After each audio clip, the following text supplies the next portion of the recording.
Assalamualaikum warahmatullahi wabarakatuh. Alhamdulillah alladzi manna alaina bi sayyidina Muhammadin sallallahu alaihi wasallam wa ja'alana min ummati. Asyhadu an la ilaha illallah wa asyhadu anna Muhammadan abduhu wa rasuluh syahadatan nafuzu biha fi a'la jannati. Allahumma shalli wa sallim wa barik ala sayyidina Muhammad wa ala alihi wa ashabihi wa azwajihi wa idratihi. Rabbi shrah li sadri wa yassir li amri wa hlul 'uqdatam min lisani yafqahu qawli. Amma ba'd. Hadirin hafizakumullah, khususipun para habaib lan para ulama ingkang mugi-mugi karawuhan para panjenengan sedaya ndadosaken barokahipun santri lan pesantren wonten mriki. Mugi-mugi kita saestu dados umatipun Kanjeng Nabi ingkang sae. Mugi-mugi kita saestu diaku umatipun Kanjeng Nabi Muhammad sallallahu alaihi wasallam. Mugi-mugi kita dipun kembalaken kali Kanjeng Nabi Muhammad sallallahu alaihi wasallam, seorang nabi yang mana segala apa yang dianugerahkan kepada nabi-nabi sebelumnya, Kanjeng Nabi dipun paringi yang lebih hebat daripada yang dianugerahkan oleh nabi-nabi sebelumnya. Nabi Musa dipun paringi mukjizat saged ngedalaken air saking watu. Kanjeng Nabi lebih hebat karena Kanjeng Nabi saged ngedalaken banyu saking celah-celah jarinya yang sangat mulia. Dan disebutkan air yang keluar dari celah-celah jari Kanjeng Nabi itulah air yang paling mulia dari air yang diciptakan oleh Allah. Kalau Nabi Sulaiman dipun paringi mukjizat saged berjalan jauh dengan angin mukjizatnya, maka Kanjeng Nabi dipun paringi mukjizat perjalanan yang lebih jauh, yaitu Isra dan Mi'raj. Kalau Nabi Musa dipun paringi mukjizat saged membelah laut, maka Kanjeng Nabi Muhammad sallallahu alaihi wasallam bisa membelah kuburan, di mana ada 1-2 orang yang oleh Allah Kanjeng Nabi diparingi mukjizat untuk membangunkan orang-orang di alam kubur itu untuk bersyahadat kepada Kanjeng Nabi, kemudian wafat malih. Walaupun mereka adalah orang-orang yang hidup di zaman fitrah, yang tidak ada khitab kepada mereka, tapi mereka sebagai orang-orang yang dekat dengan Kanjeng Nabi, mereka dihidupkan kembali oleh Nabi sebatas bersyahadat kepada Nabi kersani angsal pangkat sebagai sahabatipun Kanjeng Nabi. Kados yang sebaipun Kanjeng Nabi Muhammad sallallahu alaihi wasallam. Juga demikian ada riwayat Sayyidina Abi Thalib yang merawat Kanjeng Nabi, juga termasuk orang yang dihidupkan oleh Kanjeng Nabi di alam kubur untuk bersyahadat dan kemudian wafat kembali. Hadirin hadirat hafizakumullah, kita kalau menerangkan tentang siapa Kanjeng Nabi dan bagaimana ahwalnya dan bagaimana sepak terjangnya, bagaimana akhlaknya, yang tentu kalau kita lebih kenal, kita akan lebih mencintai kepada beliau. Ini. Cuma lek kula ngomong niki tak mulai tekon ndi. Saking akeh ahwal, akwal, afanya Kanjeng Nabi yang semuanya itu luar biasa semuanya. Api-api. Lek kula ngomong gak di napa namine, gak direkam, mungkin kaya muter film. Sing tak omongno wingi tak omongno maneh enggak ngerti kula. Nggih. Yang penting mugi-mugi kita dengan memperingati lahiripun Kanjeng Nabi sebagai ekspresi kita melahirkan bahagia dengan lahirnya beliau. Kita ingin dapat rahmatipun Allah Subhanahu wa taala karena Abu Lahab mawon sing musuhi Kanjeng Nabi hanya karena seneng lahiri Kanjeng Nabi, angsal kemurahan keng Gusti Allah, saged ngombe air segar dari jempol tangannya setiap hari Senin. Itu Abu Lahab. Famadzunu bil abdilladzi tula umrihi bi ahmada masruran wa mata muwahhida. Maka apa yang sampean angen-angen kalau kita ini bahagia kepada Kanjeng Nabi selamanya dan iman dengannya, dan insya Allah kita mati dalam keadaan bertauhid insya Allah, sehingga kita tentu berhak untuk berharap lebih banyak dari apa yang diperoleh oleh Abu Lahab. Walaupun samangki pas barangkali situasi pandemi corona ngene iki ajeng gak ngandel niki wong kabeh-kabeh ngandel. Ngandel nemen-nemen iki ya koyo bingung dhewe ngeten. Kita mau bilang gak ngandel wong sampai direwangi haji prei, umroh prei nggih.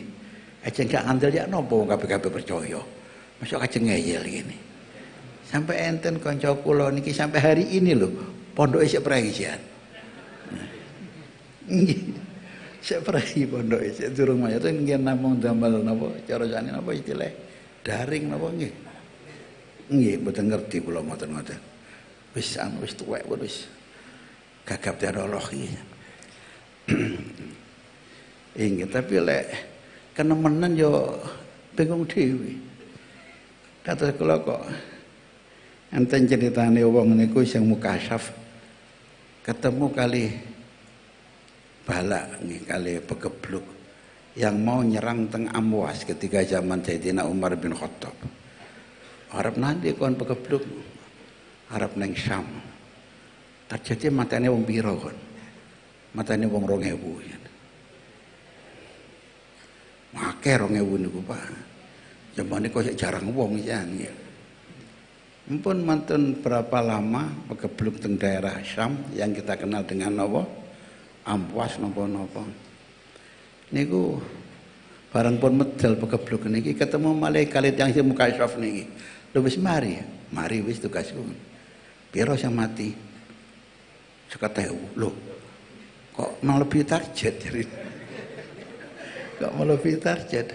Iya sing 2000 iku tugasku. Sing turah iku sing wong mati krana keweden ya. Dadi krana wedi mati karepe dhewe. Tapi ya memanglah para hadirin, ya memang begitulah Sayyidina Umar piyambak badhe turba teng Syam gak jadi mergo ngliwati daerah pegebluk niku sampai engkel-engkelan di antara para sahabat sing liyane mati kan wis wayahe mati lha opo kok gak terus wedi ta lek wedi tak saweki gini kan nonton sing nonton lek wedi tak segi orang tanpa gejala nih tiba-tiba metu wis nggawa penyakit lek malah menyebarkan ngoten nggih. Akhirnya pun seksini ono Nabi dawuh ngono enten seksini. Sayyidina Umar paling hati-hati masalah hadis. Akhirnya pun dia wis saya balik-balik. Gak sida teng Syria, teng Syam. Padahal Umar musim paling kendel. Sapa sing ngarani Umar wong penakut? Umar wong paling kendel nggih. Akhirnya pun enten sing maido ya Amirul Mukminin kok melayu kok takdir pangeran. Matilah mati ya. Apa jawab Sayyidina Umar? Nafiru min qudratillah ila sunnatillah. Kita lari dari takdir Allah tapi menuju ke sunnatullah. Lek sunah Allah, lek wong kena geni ya kobong. Sunah Allah wong lek kena lading ya jatuh. Sunah Allah lek ana penyakit menular ya ketularan. Itu sunnatullah, tapi sejati ini Nabi Dawud di hadis yang lain la adwa wala tiarota wala sofar. Iku tinggu dhewe aja tinggu wong akeh. Abdullah bin Umar niku lek badhe dahar golek wong sing lara leprah, wong lara judam. Kadang sampai berkilo-kilo golek kanca sing duwe penyakit lepra diajak mangan sak piring kali Ibnu Umar. Gak lek nular. Nah, padahal Nabi satu saat nggih Nabi dawuh firra minal juzami kafirarika minal asan. Larilah dari orang yang kena penyakit lepra kayak engkau lari dari harimau. Bahkan Sayyidina Umar ketika menjadi kepala pemerintahan enten tiang juzam tawaf. Umar semarap iki wong juzam tawaf. Liyane kan minggring-minggring. Nggih. Wedi tawaf bareng kali tiang niku. Akhirnya Umar dengan halus Umar menegur kepada rakyatnya itu, ya akhi, la tu'dzil muslimin. Wahai saudaraku, kamu jangan menyakiti orang Islam yang lain. Wis sampean niati cukup wis. Timbang sampean tawaf sampean dalam keadaan sakit yang parah, menjijikkan. Wis cukup niati ae daripada menyakiti orang lain. Jadi ternyata Kanjeng Nabi niku hadise kathah dan bagaimana cara menggunakan nggih ndelok makome dhewe, ndelok makome dhewe. Sayyidina Umar pribadi gak wedi karo begebluk. Tapi dia sebagai kepala pemerintahan ya ngejak mulih rombongane ke Madinah. Jawabane ditakoni wong nafiru min qudratillah ila sunnatillah. Lek sajane asline niku catatane Israil gak berubah. Wis mulai zaman azali biyen gak berubah ya. Sampai suatu saat enten sahabatnya Nabi Sulaiman. Sawan datang Nabi Sulaiman. Tapi sawan datang Nabi Sulaiman, ana tamu sing rupane medeni ngono. Salah wis medeni nguasi tok. Dadi akhirnya ketakutan iki si sahabatnya Nabi Sulaiman iki. Sopo sih tamu rupane medeni nguasi tok. Mantun ngoten kok moro-moro dilalai metu niku tamu sing punya wajah menakutkan yo. Nah, mumpung metu takon dateng Nabi Sulaiman. Kanjeng Nabi Sulaiman sinten tamu niku kok. Sing niku lho sing wajah medeni tok niku. Oh, iku ta. Iku mau Israil. Lho, Israil. Kok nguasi aku tok. Tambah wedi akhirnya. Tambah wedi. Duh, kalau ajri Kanjeng Nabi. Terus ya apa sing mbok karepno? Kula kepengin sing tebihaken keng mriki. Jaluk nanti kon. Kula kepengin jenengan silih mujizat angin niku mencalaken kula teng negara India. Iya wis lek karepmu ngono. India tepe bagian Timur Tengah. Lek numpak kapal 4 jam. 4 jam nak padha karo kene Medan kurang adoh. Dituruti kalian Nabi Sulaiman ya wis. Disili mujizat angin Nabi Sulaiman. Akhirnya pun wis diluk wis teko India.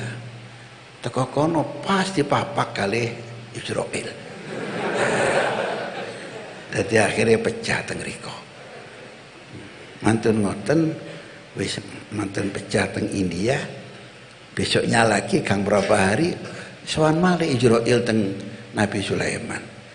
Jadi Nabi Sulaiman, Israil sampean lho opo kok winginane ngeden-ngedeni sahabatku sampai njaluk diuncalno nang pundi nang India. Oh, nika Kanjeng Nabi Sulaiman. Mboten ngeden-ngedeni kula jare. Kok mbok delok tok. Gumun kula jare. Oh, tibake gumun barang Israil. Gumun ya apa? Loh, tiang niki lho teng daftar kula niki wis wayahe mati. Matine teng negara India. Kok sik teng mriki meger-meger sehat. Masuk kira-kira keliru tah daftar kula niki jarene. Dadi kula niku ngumasi krana gumun kok sik nang kene wong iki jare. Tiba gara-gara diwasi ketakutan njaluk diuncalno teng India pas karo daftare malaikat Israil. Jadi ya itulah sunnatullah, tapi itulah juga kudratullah. Jadi ada corona, tapi mati ya ono mati, tapi wis daftari Israel wis lengkap sampun. Masya Allah, wingi nyai imam sedo kula takziah kodokan wis oleh sedina porong dina.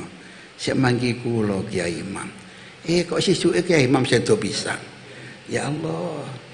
Dadi tahlilan terus seminggu nyambung Kiai ini nderek pisan.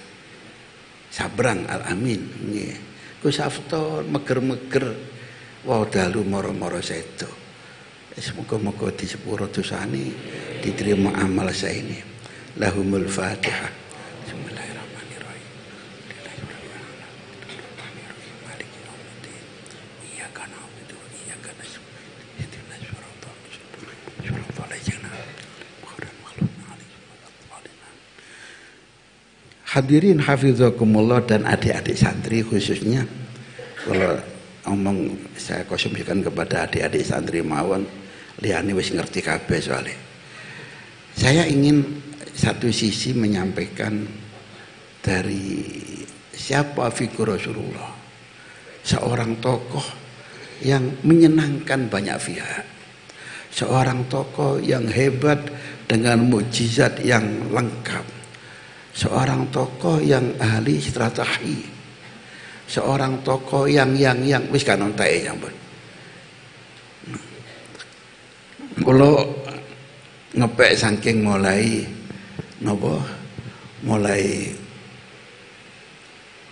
Sulh Hudaybiyah, mulai perjanjian Hudaybiyah tahun pinten 6 Hijrah. Nabi diimpeni lek Kanjeng Nabi mlebu Masjidil Haram muhallikina ru'usahum wa muqassirin. Ngimpi niki termasuk wahyu. Terus ngimpi bulan tahun 6 Hijrah berangkat. Sapa sing melo umroh. Jadi gak nggo senjata lengkap wong niate umroh. Kalau umroh di bulan haram kan nggak ada perang saling pertikaian di antara orang Arab, sudah merupakan perjanjian umum.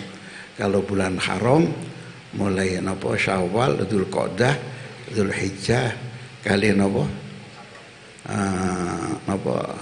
Rajab nggih. Dzulqa'dah, Dzulhijjah, Muharram kali Rajab. Itu dianggap bulan terhormat bagi orang-orang Arab, tidak boleh saling bertikai. Begitulah Kanjeng Nabi berangkat di bulan haram. Yang tentu nggak akan ada perang. Walaupun masih permusuhan antara Kanjeng Nabi dengan orang-orang kafir Quraisy. Nabi berangkat ya sekedar nggawa selempang pedang mboten mawon sedikit. Niki sing digawe dalil kali para ulama sabukan gak apa-apa.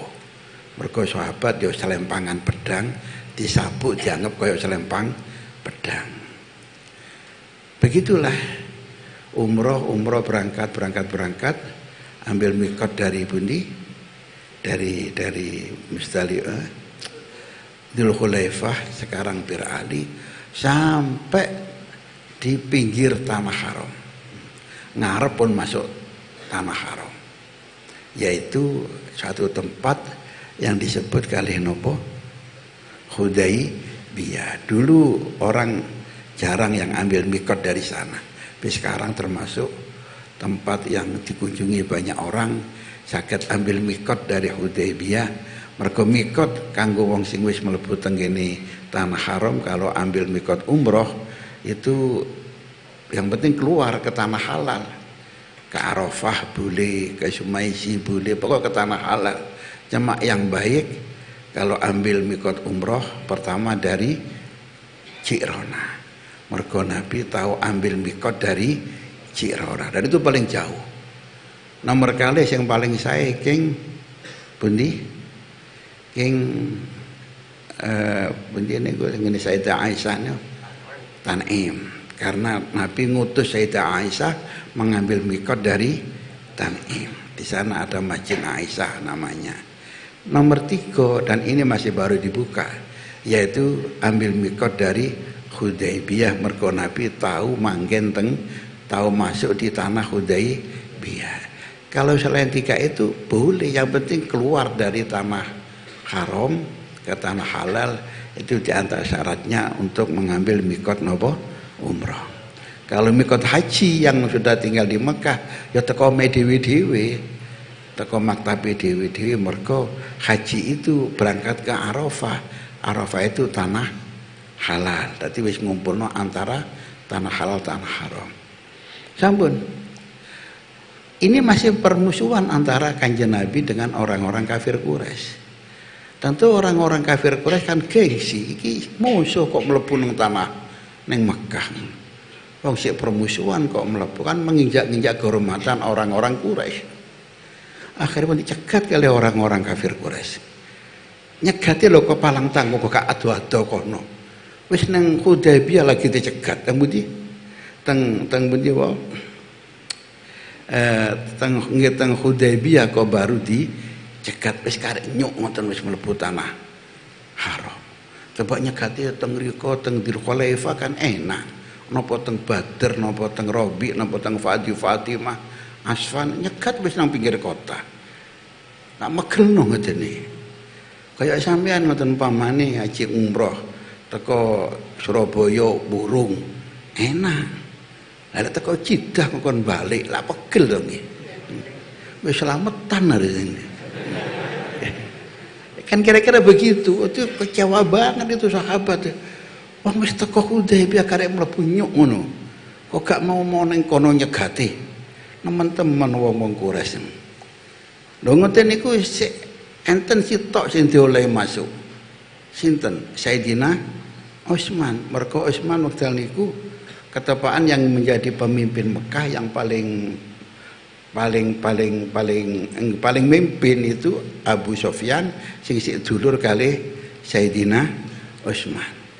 Kata Utsman tok sing oleh mlebu. Memang oleh Nabi disuruh untuk apa namanya? Untuk masuk, untuk berunding dengan orang-orang di dalam kota Mekah. Santri-santri yang kami hormati, fatahullah alaikum untuk al-arifin. Nah, yang jadi masalah itu orang kafir Quraisy ketika nyegat Kanjeng Nabi, kemudian mereka menawarkan perjanjian damai. Nah, perjanjian damai ini kilo semegelno. Mengapa? Karena siji wis cedhek nang nggone Mekah, wis teko Hudaybiyah kongkon balik. Dadi kan kudu kodok. Kapan kodok? Tahun ngarep. Itu pun hanya diberi waktu 3 hari masuk ke Mekah. 3 hari visani. Setelah itu harus keluar. Niki pertama. Yang kedua, tidak boleh saling serang menyerang selama 10 tahun. Oke lah. Tapi ada yang megelno maneh. 10 tahun memang saling menghargai, tidak boleh menyakiti, tidak boleh serang menyerang selama 10 tahun. Tapi kalau ada orang Mekah yang masuk Islam, tidak boleh hijrah ke Madinah. Lah hijrah kongkon balik. Tapi lah ana wong Mekah sing wis Islam masuk teng Madinah kok murtad balik ke Mekah, gak oleh balik nang Madinah. Lho kan gak seimbang kan. Niki sing Sayyidina Umar muring-muring nih. Lale ana wong Mekah Islam gak oleh hijrah. Lek kadung hijrah kongkon balik. Lale ana wong Madinah sing murtad mulai teng Mekah, ya wis gak oleh balik. Ini kan gak seimbang ini. Sayyidina Umar ngrundel. Badhe teng Kanjeng Nabi langsung gak wani. Teng Sayyidina Abu Bakar akhirnya, ya Abu Bakar, alasna alal batil, la nahnu ala haq. Nahnu ala haq. Na'am nahnu ala haq. Alaisu alal batil, na'am hum alal batil. Kita benar, mereka salah. Kenapa kita ngalah? Ngoten Sayyidina Umar. Kenapa kita ngalah? Abu Bakar bingung, ya apa lah musuh wong ngeyel ngene iki. Maka Abu Bakar akhirnya pun kelimak jawabannya, ya Umar, hadza Rasulullah. Umar iki Kanjeng Nabi. Iki Kanjeng Nabi. Kanjeng Nabi gak ero keliru. Ya Umar yang ngandel, Kanjeng Nabi gak ero keliru, Umar yang ngandel. Tapi gak kuat ngempet Sayyidina Umar. Dan akhirnya pun bareng Sayyidina Abu Bakar tidak bisa memberi penjelasan yang detail, gak kuat ngempet Sayyidina Umar. Akhirnya Kanjeng Nabi langsung akhirnya, ya Rasulullah, alaisu alal batil. Apakah mereka bukan orang-orang yang batil? Na'am haula alal batil. Alasna ala hak. Apakah kita tidak ada pada yang hak? Na'am nanu alal hak. Kenapa kita ngalah ya Rasulullah? Akhirnya pun Kanjeng Nabi iki durung kaya diomongno iki. Durung kaya dikandani. Walaupun Umar orang yang cerdas, tapi iki durung kaya dikandani. Nabi namun jawab ngeten, ya Umar, ana Rasulullah. Selesai sudah. Umar nggih bareng pun Nabi mungkas jawaban ngoten nggih Umar nggih. Ya piye maneh. Jadi nggih gak trimo niki saniki nggih. Enggak terima. Kanjeng Nabi bisi datang Sayyidina Umar. Ya Umar, biarkan ini. Poin ini biarkan. Nanti mereka yang akan minta agar poin ini dihapus. Jadi klausul lek ana wong Mekah masuk Islam gak oleh hijrah ke Madinah, lek ana wong sing wis hijrah murtad gak oleh balik teng Madinah, biar kembali ke Mekah. Ini nanti mereka yang akan minta agar ini dihapus. Bukan kita yang minta dihapus. Umar berharap mandar dan terjadi yo. Ngoten kira-kira nggih. Ingin. Hadirin hafizakumullah, ternyata klausul yang ketoke mengecewakan itu luar biasa akibat dari perjanjian Hudaybiyah. Ya banyaklah manfaatnya, diantaranya Kanjeng Nabi sakit kirim surat kepada para raja-raja di negara-negara yang lain sehingga perkembangan Islam sangat pesat. Tapi bukan hanya perkembangan dakwah yang pesat, karena bisa ngirim ke Kaisar Heraklius, bisa kirim ke Gubernur Mukaukis, bisa kirim ke Kisra Persia, bisa kirim ke raja-raja Arab yang dibawa pengaruh Romawi atau Persia. Kecuali itu di Mekah sendiri itu Islam berkembang pesat. Mengapa berkembang pesat di kota Mekah? Sebab orang-orang Muslim sudah nggak berhak untuk dizolimi. Sesuai dengan perjanjian Hudaybiyah, mereka nggak boleh saling menyakiti antara Muslim dan kafir Quraisy. Jadi orang-orang yang Islam di dalam kota Mekah nggak apa-apalah walau tidak hijrah ke Madinah, ngempet kerinduannya kepada Kanjeng Nabi. Tapi mereka yang penting kan tidak dianiaya oleh tokoh-tokoh kafir Quraisy. Loh ini sing Umar gak nutuk Umar teng niki. Kanjeng Nabi yang punya strategi yang hebat itu. Lho ndilah lek wis wong niku masuk Islam akhlake malih apik. Dadi akhlake malih apik akhire liyane niku katut lho. Angger Islam kok malih apik, angger Islam make malih apik.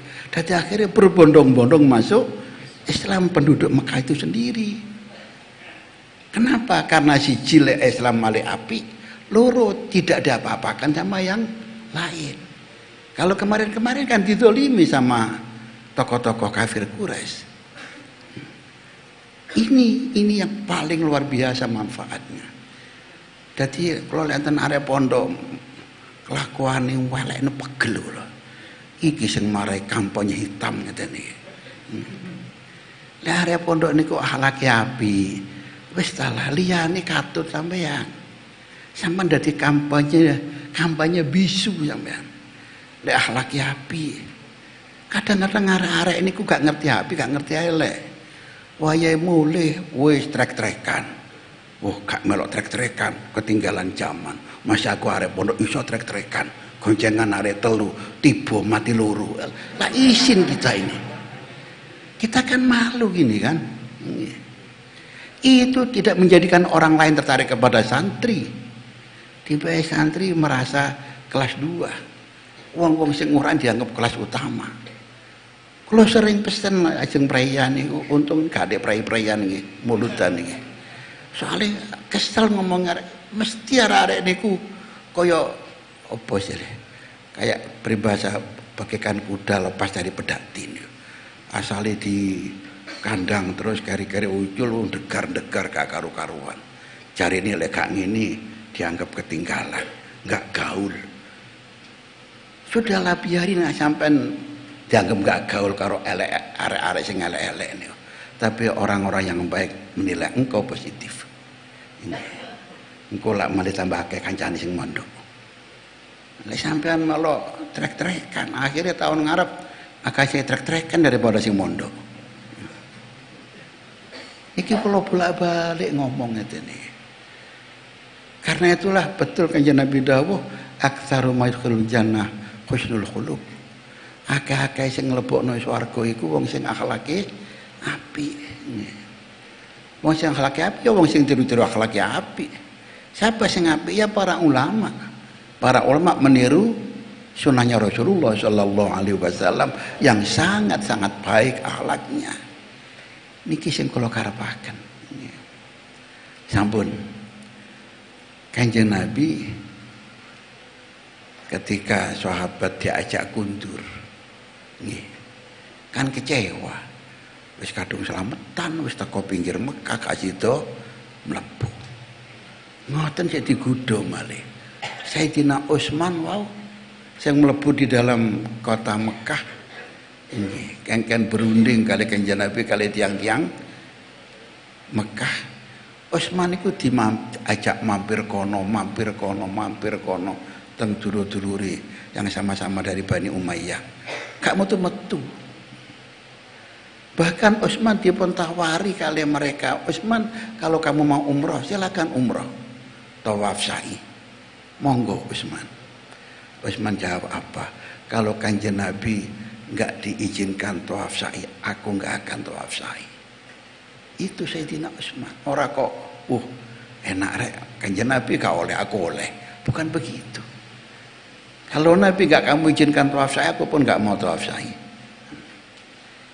Ditambah lagi diisukan di luar, diisukan tenggene para sahabat yang di luar bahwa Utsman gak metu-metu mergo Utsman dipateni di dalam kota Mekah. Aduh, dipateni ya opo iki? Arab nyerang Mekah gak nggo senjata, kayak wong yo gak akeh. Tapi kalau kita gak ngewangi Utsman kok gak ada solidaritas sesama sahabat. Akhirnya pun kanjeng Nabi dan para sahabat baiat, ayo kita serang Mekah, kita selamatkan Utsman sampai titik darah penghabisan. Walaupun niati umroh, walaupun boten nggawa senjata lengkap, tapi karena nolong konco niki kita harus rela berkorban diri. Baiat tahta syajarah, baiat yang Quran menandaskan, itulah baiat yang diridhoi oleh Allah Subhanahu wa taala. Yadullahi fauqa aidihim radhiyallahu anhum wa radu an. Diarani baiatur ridwan. Salaman kabeh kali Kanjeng Nabi. Bareng salaman kabeh, Kanjeng Nabi eling Utsman. Iki baiat luar biasa iki. Quran menandaskan kalau ini baiat yang diridhoi.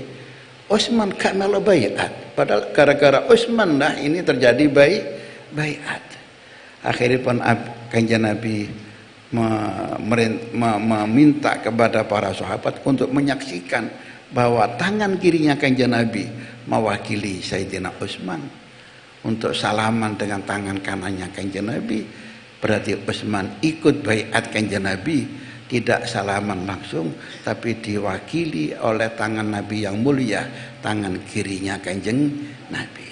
Karena itu Utsman walaupun tidak ikut baiat, tapi dianggap sebagai ahli baiatur ridwan. Ada lagi yang lain. Apa? Ketika perjanjian damai itu ditulis, sing dipun utus nulis Sayyidina Ali. Redaksinya di mukadimahnya itu adalah hadza napa? Ahdun ngoten nggih. Hadza ahdun baina Sahal yang mewakili sinten? Quraisy wa Muhammad Rasulillah. Iki perjanjian antara Sahal karo Muhammad Rasulillah. perjanjian damai. Sahal muring-muring, enggak Utsman, enggak ya Muhammad. Kalau ditulis ini perjanjian antara aku dan engkau Rasulillah, buat apa kita perjanjian damai? Lah aku ngakoni sampean sebagai Rasul. Ini ada perjanjian damai karena kami enggak ngandel sampean iki Rasulullah.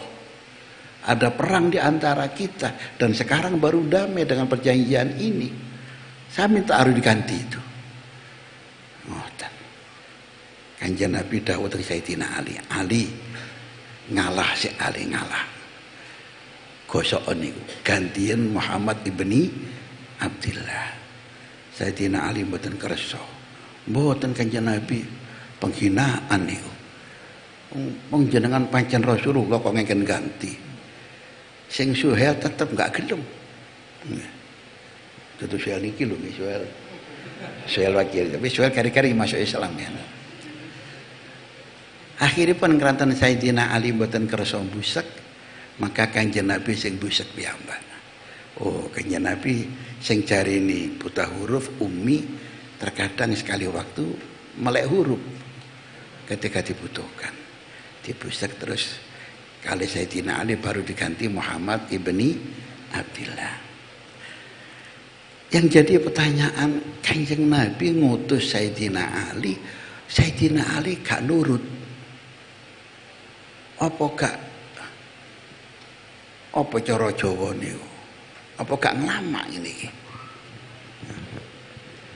Jawabannya tidak. Justru inilah yang tata krama. Justru ini yang tata krama. Masa Sayyidina Ali disuruh busek tulisan Rasulullah. Boten kersa Sayyidina Ali.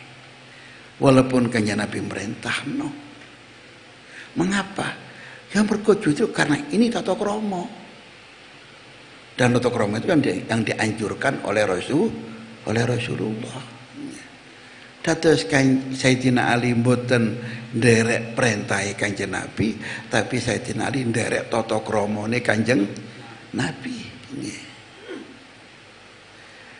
Ini sama dengan ketika Sayyidina Abu Bakar kengken ngimami, Kanjeng Nabi tepak medal mergo ana kabilah sing tukaran. Nabi paling hobi merukunkan lek ana wong gegeran. Lek sampean kan malah hobi tambah nyiram lengogas ben tambah muruk, ben tambah tukaran. Nabi enggak. Saking mentingno ngrukunno wong tukaran sampai Kanjeng Nabi terlambat kundur teng Madinah wayahe jamaah. Sebagaimana biasanya Abu Bakar yang diutus, yang diminta oleh para sahabat ngimami kalau Nabi lagi uzur. Nah, tengah-tengah ngimami Kanjeng Nabi melebet. Sahabat keplok-keplok isyarah. Lek Nabi melebet, ngelirik Sayyidina Abu Bakar. Loh, Kanjeng Nabi rawuh. Nah, Nabi langsung isyarah. Terus nolak ngimami. Ini perintah Nabi dengan isyarah terus nolak ngimami. Tapi apa yang terjadi? Sayyidina Abu Bakar tetap mundur. Karena Abu Bakar mundur, Nabi yang maju terus imam. Dadi imamnya gantian. Gak apa-apa, imamnya ngentut, ya mundur. Ganti sing sofi nang arep dhewe maju, ngenteni imam. Begitu. Selesai jamaah, Kanjeng Nabi dawuh teng para sahabat, ya sahabat, aja keplok-keplok lek ana masalah nalikane sembahyang ku penggaweane wong wedok keplok-keplok. Wedok pun nek keplok ana carane. Epe-epeke jerone tangan kanan ngepuk teng gegere epe-epe tangan kiwa. Ngepuki ngeten kok ngeten ngene keplok-keplok banter. Ngeten.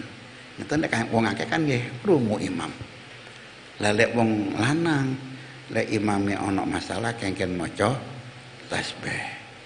Lah awakmu Abu Bakar wis tak kongkon ngimami terus kok sik pancete mundur awakmu. Jawaban Abu Bakar, la yang bagi libni Abi Quhafah an yusolliha wa khalfahu Rasulullah sallallahu alaihi wasallam. Boten pantes Kanjeng Nabi kula namung anake Abu Quhafah kok kula sembahyang kok sing dados makmum jenengan boten pantes. Kembali, inilah pentingnya tata krama sampai muraatul adab muqaddamatun ala imtithalil awamir. Jadi tata krama lebih penting daripada perintah. Ini sampean mulih bapak lara untu, le aduh le lara untu le, kamplengen le ben ilang larane le. Sampean kampleng, yo kan duwe adab sampean. Walaupun itu mungkin ngilangno penyakit untune bapak. Begitulah para sahabat angsalipun njaga tata krama. Sayyidina Abbas pamane Kanjeng Nabi. Wong niku seusia dengan Kanjeng Nabi. Ditakoni kali kancane, "Ya Abbas, man akbar anta am Rasulullah?" Sapa sing luwih gedhe? Ini luwih tuwek. Ente apa Rasulullah?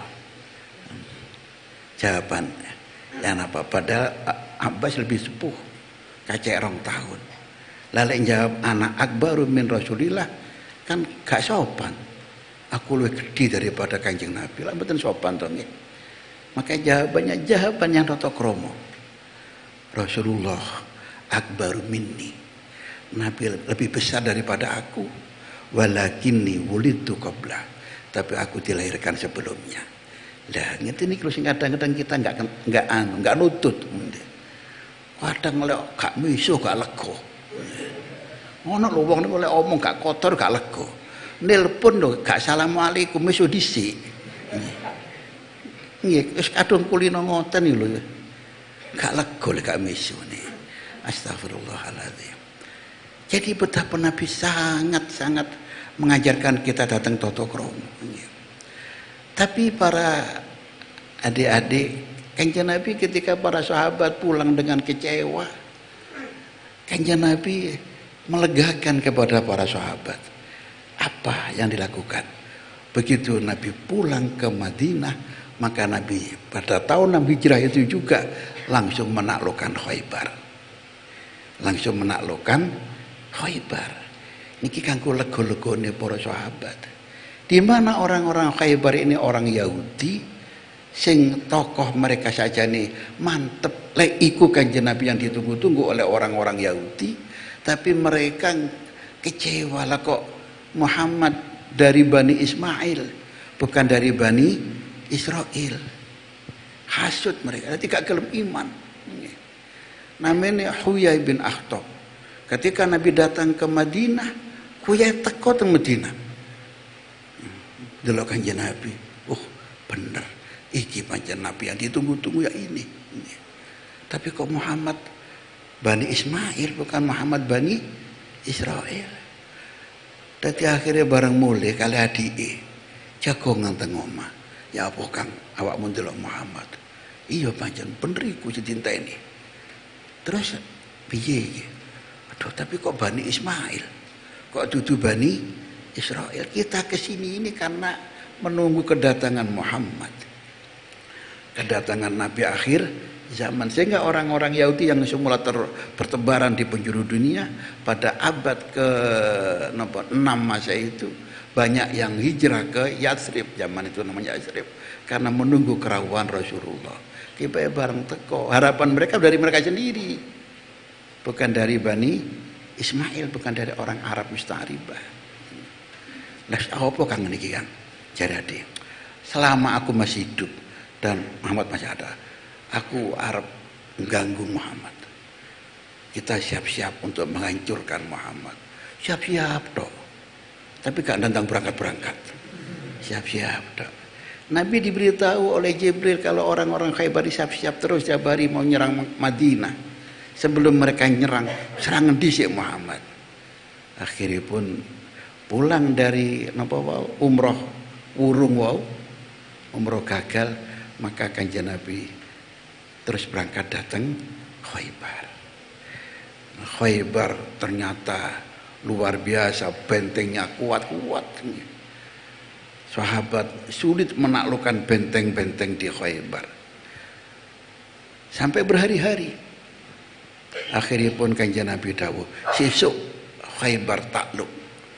Sesuk benteng Khaybar ini akan kita jatuhkan. Besok akan dipimpin oleh seorang panglima yang cinta kepada Allah dan Rasulnya dan dicintai oleh Allah dan Rasulnya. Rajulun yuhibbullah wa rasulah wa yuhibbullahu wa rasuluh.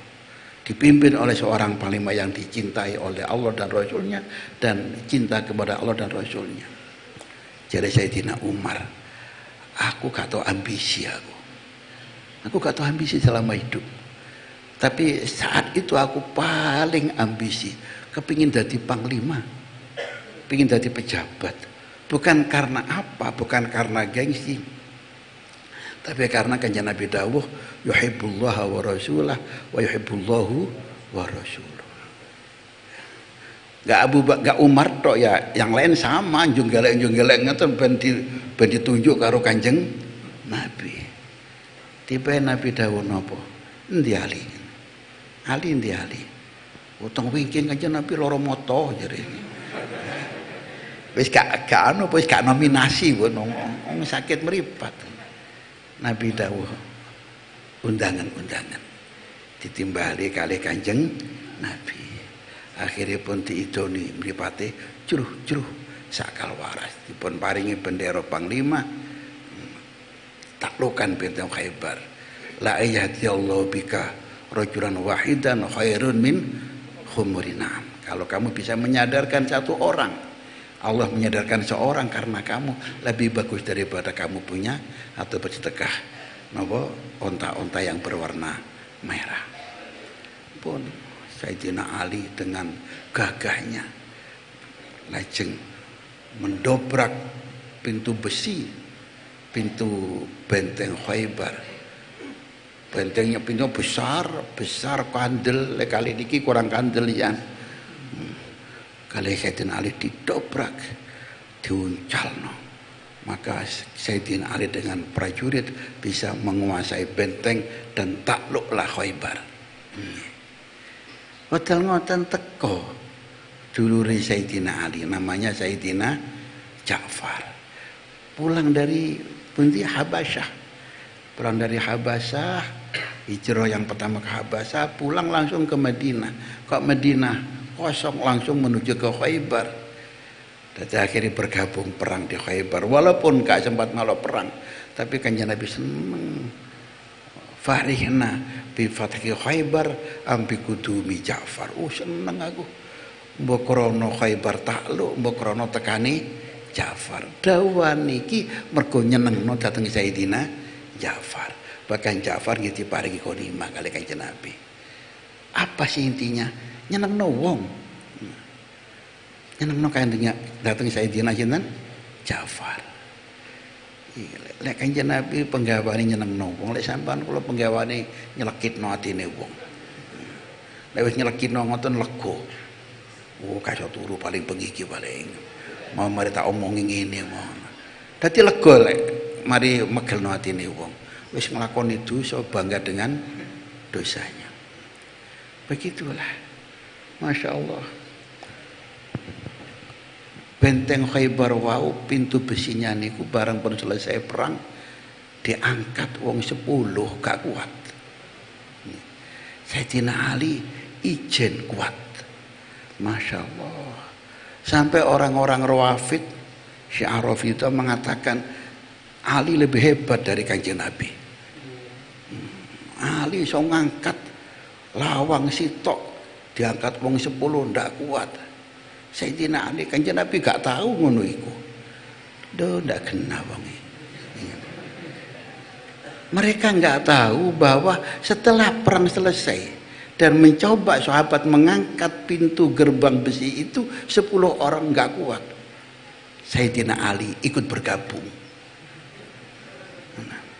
Sayyidina Ali mau ngangkat nggak kuat wong 10. Lu mau kok kuat mau? Ya mergo kecipratan mujizate kanjeng Nabi. Ojo terus kebabas. Orang-orang Arab itu macam-macam. Sayyidina Ali lebih hebat dari kanjeng Nabi. Sayyidina Ali garwane Sayyidah Fatimah. Kanjeng Nabi Sayyidah Khadijah. Kan sing muluan Fatimah daripada Khadijah. Loh, gak mikir Fatimah itu anake sapa? Teman-teman wong Syiah nggih. Ya Allah.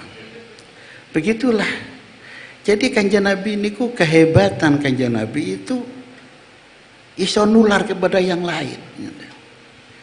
Nalikane Kanjeng Nabi khutbah, biyen kan ngatek teng kene jajare wit kurma gitu nggih.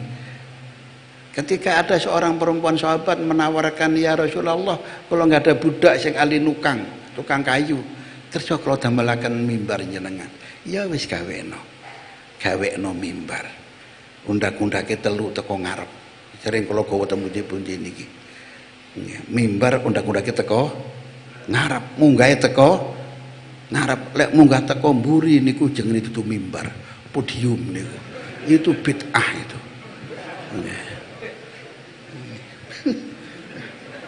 Masya Allah, bola-balik ngarani dudi bid'ah mulutan bid'ah kono mimbari bid'ah.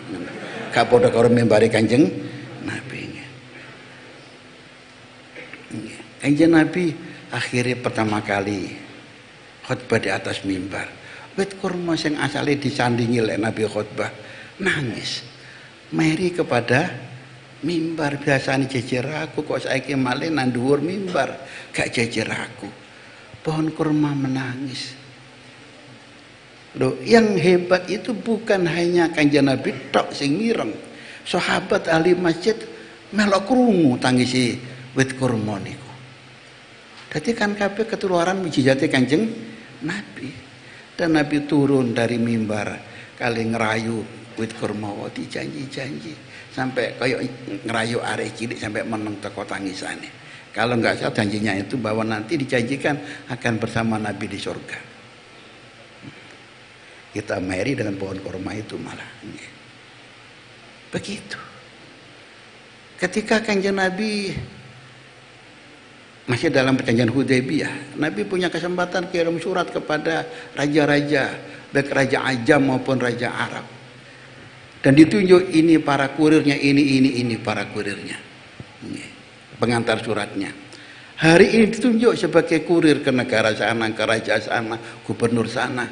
Sekarang ditunjuk, besok pagi wis iso bahasa yang dituju. Atau paling enggak iso lahjai logate negara yang dituju. Karena apa? Karena mujizatnya Kanjeng Nabi yang menjalar kepada sahabat sebagai keramatnya para sahabat gitu. Sampai akhiripun enten sahabat namini Abu Basir, dia Islam di Mekah waktu perjanjian Hudaybiyah. Kangen kali Kanjeng Nabi, kangen, tapi penuh perjanjian Hudaybiyah gak oleh hijrah ke Madinah.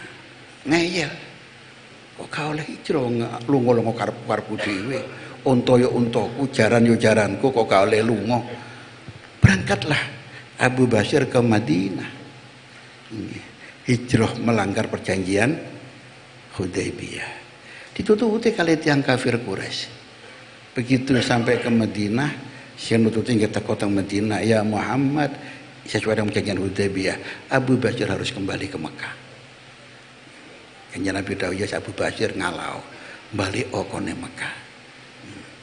Sesuai dengan perjanjian, Nabi tidak mau mengingkari perjanjian. Balik abot nih kalau Kanjeng Nabi. Akhirnya pun digawa mulih kali wong luru sing nyusul. Tepak ning tengah dalan waya mangan jar Abu Basir. Kok capike pedangmu jarene. Garane api, cekelane api. Oleh ndelok. Dilem seneng iki lho. Delok-delok didelok kali Abu Basir. Dicekel pedangnya dibacokno nang nyusul wae. Wong loro mati kabeh. Dibacok kali pedangi dhewe kali Abu Basir. Mumpun wis nyusul mati kabeh balik teng Madinah. Ya Rasulullah, jenengan sampun selesai tukah jenengan sesuai dengan janji jenengan mboten melanggar perjanjian. Kula sampun medal ke Madinah. Tapi kalau pun bebas pun saya nyusul pun kalau selesaikan teng dalan. Nabi itu kok kau niki ya apa karemu? Iki bikin fitnah. Metu kon teko kene. Ditukane lah, angkan medal. Diusir oleh Kanjeng Nabi. Diusir. Mergo Nabi ngugemi perjanjian Hudaybiyah. Barang diusir nggih tambah kecewa nggih. Tapi piyambake mikir, lah lek aku iki diusir, aku mulih nang Mekah, lah ya kutuk marani sunduk nggih. Nggih. Lah ya marani mati aku lek mulih nang Mekah, wis aku gak iso mulih nang Mekah. Nang ndi? Tengok-tengok nang tengah dalan. Tengah dalan keluwen. Barang keren kok ana wong Mekah dagang nang negara Sam, nglewati Madinah. Diserang kali Abu Busar, dirampok kanggo mangan. Akhirnya sesuk keluwen ngoten malih pas ana wong Mekah ajeng teng negara Sam cegat dirampok. Lah kok keri-keri wong Mekah liyane sing Islam teng Mekah ngerti wis gak kerasan kumpul kali tiang kafir teng Mekah, metu bergabung kali Abu Basir. Dadi gerombolan malian. Malih akeh. Nabi gak tanggung jawab. Dadi urusanku aku wis ngusir kok wis ana. Kan Nabi kan gak salah kan pun ngusir. Akhirnya tiang Mekah datang Rasulullah sowan. Piye ya Muhammad iki kok kancamu kok ngerampok ning dalan. Loh, itu urusanku. Nabi gak tanggung jawab. Wis tak kongkon metu. Duh ngrepoti Muhammad jarene. Wis saiki anu wis trimonae Muhammad lek ana wong hijrah. Ngono ta? Kon sing njaluk lho ya. Iya wis aku sing njaluk wis trimoan. Diterima kali Kanjeng Nabi. Abu Basir wau sing ditugani Kanjeng Nabi dadi pahlawan dibae. Karena Abu Basir inilah penyebab dihapusnya klausul kalau orang Quraisy Islam harus nggak boleh ke Medina, kalau ke Medina harus balik. Tapi kalau ada orang yang murtad balik gak oleh ke Medina lagi, tiba-tiba dihapus sendiri dari permintaan orang-orang kafir Quraisy. Sayyidina Umar bener Kanjeng Nabi. Itulah para hadirin, para adik-adik, wakil ceritanya sing ngoten gak tutuk wis wengi ngoten. Ini beberapa hal yang aneh-aneh dalam sejarah dan itu satahi daripada perjuangan Rasulullah SAW yang tidak melanggar rambu-rambu kejujuran, tidak melanggar rambu-rambu kejujuran, tapi sukses. Mergo napa nggih, mergo nggih pancen atine sing cedhek kali pangeran, ikhlase sing temenan. Intan surullah yansurukum wa yutsabbit aqdamakum. Kalau kita ini berjuang kok bolak-balik kalah iki menawa gak pati bener niate napa. Ya niat nulung pangeran, ya niat nulung awake dhewe. Kira-kira ngoten. Jo nyalano pangeran. Ma'asabaka min hasanatin fa min Allah wa ma'asabaka min sayyi'atin fa min nafsi. Sampai akhiripun orang-orang kafir Quraisy yang melanggar perjanjian, karena orang-orang kafir Quraisy belani kancani perang karo kabilah yang lain. Kabilah yang lain ini adalah bolone Kanjeng Nabi. Berarti lek nyerang bolone Kanjeng Nabi padha karo nyerang Kanjeng Nabi. Itu dianggap pelanggaran dalam perjanjian Hudaybiyah. Maka Nabi berangkat ke Mekah hanya berlaku 2 tahun. Napa wau perjanjian Hudaybiyah berlaku 2 tahun yang mestinya 10 tahun. Nabi nyerang Mekah, tapi ternyata wong Mekah tidak ada seorang pun sing wani ngedepi Kanjeng Nabi. Lah wong Mekah niku nalikane niku sing gak wani ngedepi Kanjeng Nabi duwe akal apa? Ngongkon arek cilik-cilik, ngongkon ide-ide Kanjeng Nabi, ngelok-ngelokno Kanjeng Nabi. Mergo gak wani ngelokno dhewe. Ngongkon arek cilik, dan mereka kan pakai syair. Orang Arab kalau ngelem pakai syair, lek ngelokno juga pakai syair. Ono sing jenenge arek cilik jenenge Abu Madzurah. Melok-melok ngicik-ngicik Kanjeng Nabi. Nabi ngerti kok arek iki suarane apik, arek iki. Arek iki suarane apik. Dadi kali Kanjeng Nabi ditimbali cara Jawa ning kira-kira cung-cung lele. Apa ya Muhammad? Apik suaramu ya. Arek iki dilepan seneng to nggih. Apik suaramu. Kon gelem adzan. Adzan ngene adzan. Oleh kon adzan suaramu enak, dirungokno wong sak Mekah. Krungu kabeh wong sak Mekah adzanmu jare. Arek iki nggih seneng. Ya wis Muhammad gelem aku adzan. Adzan akhire. Lho mau musuhe Kanjeng Nabi ngoco-ngoco Kanjeng Nabi, saiki dadi bolone Kanjeng Nabi. Dari tukang adzane Kanjeng Nabi, sahabat Abu Madurah, muadzin Makkah, sampai sepuh beliau diganti anaknya nurun, suaranya enak ya, ranying enak.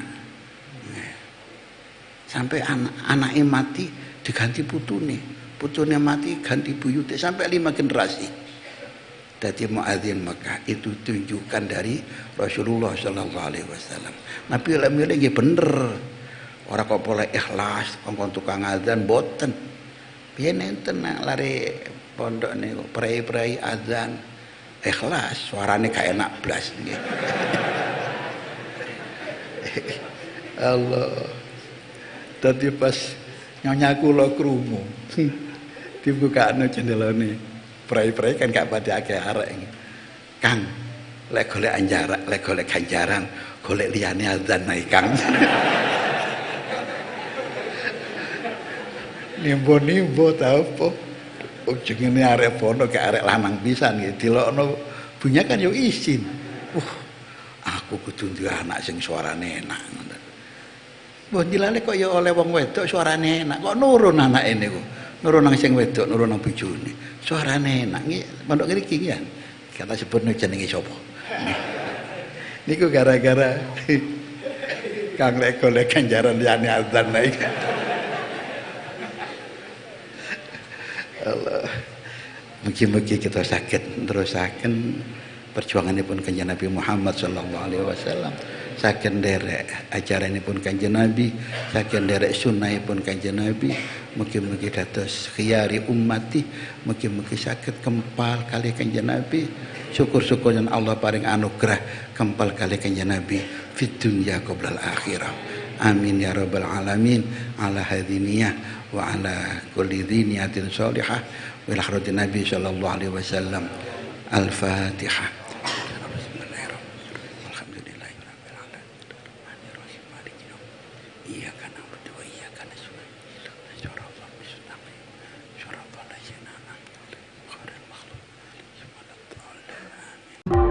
Thank you.